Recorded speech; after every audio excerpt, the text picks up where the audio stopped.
کیا آپ جانتے ہیں کہ شہد کی مکھیاں بھی انسانوں کی طرح آپس میں باتیں کرتی ہیں؟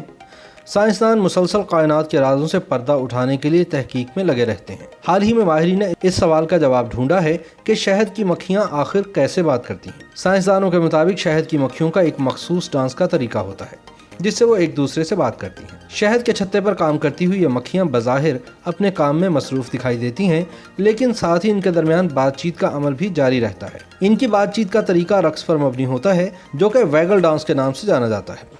جب بھی آپ شہد کی مکھیوں کو ایک گروپ کی صورت میں اوپر نیچے آتے جاتے دیکھیں تو سمجھیں کہ وہ آپس میں گفتگو کر رہی ہیں۔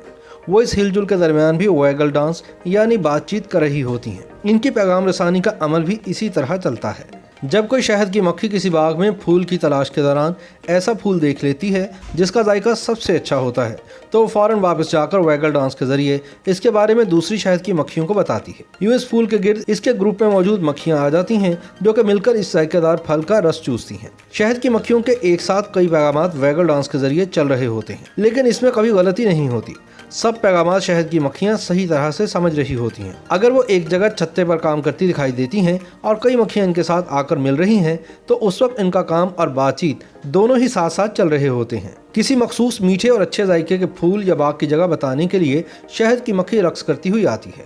اس رقص کے دوران وہ مستقل 8 کا ہندسہ بناتی ہے۔ اس ہندسے میں بننے والے زاویے کے ذریعے وہ سورج اور چھتے کے درمیان لائن کی وضاحت کر کے خوراک کی صحیح سمت کا تعین کر دیتی ہے۔ وہ اپنی ساتھی مکھیوں کو پھول تک کا فاصلہ بھی اسی دوران سمجھا دیتی ہے۔ جیسے اگر پھول 250 میٹر کے فاصلے پر ہو تو اپنے جسم کے نچلے حصے کو آدھے منٹ میں 5 مرتبہ حرکت دیتی ہے۔ مکھیوں کو پھولوں کا رس چوسنے اور خوراک لانے میں وقت لگ سکتا ہے کیونکہ جب تک وہ واپس آتی ہیں سورج اپنی جگہ سے حرکت کر چکا ہوتا ہے، کیونکہ سورج ہر 4 منٹ بعد 1 ڈگری حرکت کرتا ہے۔ اس طرح اگر شہد کی مکھی کو چھتے تک آنے میں 4 منٹ لگتے ہیں تو پھر ان کی بتائی گئی ڈگری کی سمت میں تبدیلی ہو سکتی ہے اور وہ غلط جگہ پہنچ سکتی ہے، لیکن ایسا نہیں ہوتا کیونکہ شہد کی مکھی کی آنکھیں اتنی تیز ہوتی ہیں کہ وہ بتائی گئی جگہ یا اپنی منزل پر پہنچنے کے دوران شعاؤں میں تبدیلی کو دیکھ کر بتائے گئے فاصلے میں اسے جمع تفریق بھی کر لیتی ہیں اور اپنی سمت درست کر لیتی ہیں۔ ماہرین کے مطابق شہد کی مکھیوں میں ایک خاص صلاحیت پائی جاتی ہے کہ وہ 6 کلومیٹر کے فاصلے پر موجود دوسری مکھیوں کو ہدایات دیتی رہیں۔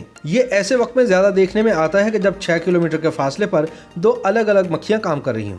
اس دوران یہ ایک دوسرے کو ہدایات دینے کا سلسلہ جاری رکھتی ہیں۔ اس طرح دونوں کام ایک ساتھ جاری رہتے ہیں اور ان کا وقت بات چیت کے لیے آنے جانے میں ضائع نہیں ہوتا۔ شہد کی مکھیاں جب پھولوں کا رس چوسنے کے لیے ایک جگہ سے دوسری جگہ جاتی ہیں تو اس کی مدد سے پولینیشن کا عمل چل رہا ہوتا ہے۔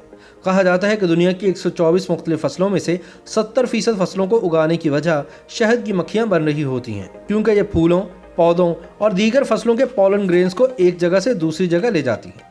یوں کئی مقامات پر پھول، پودوں کے ساتھ ساتھ فصلیں اگنا بھی شروع ہو جاتی ہیں۔